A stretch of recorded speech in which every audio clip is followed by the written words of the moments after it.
Love arrived quietly, not like the movies, not loud, not dramatic. It arrived as attention. The slim Nigerian young woman with deep brown skin noticed it first in messages that asked how her day was going, in compliments that felt specific, personal.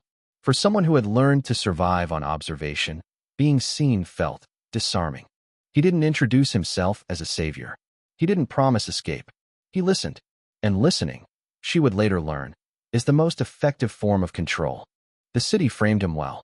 Clean shoes, confident posture, a voice that sounded like certainty. He spoke about ambition, about patience, about understanding how the world really works. Words that sounded like mentorship but felt like affection.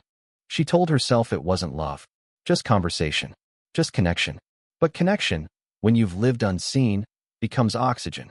He never rushed her, never raised his voice. He waited, and waiting creates trust.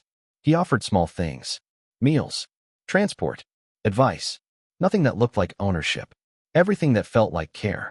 At home, her mother asked questions without accusation. The young woman answered carefully.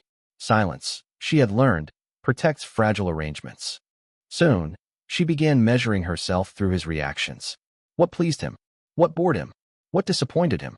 She adjusted, not because he asked, but because she wanted to. That was the moment she stopped being free. He never demanded. He suggested, people will judge you. Be careful what you post. Not everyone wants the best for you. Protection disguised as concern. And concern feels a lot like love, until it doesn't. The city approved. She looked better, moved differently, spoke less. People assumed she was happy. Happiness is easy to imitate. One evening, after a long silence, he withdrew. No messages, no calls. The quiet became unbearable. She realized the truth too late. Love that must be earned can always be taken away. That night, she stared at her reflection and asked herself a question she was afraid to answer. Was this still her life, or had it quietly become payment? The city didn't respond. It never does.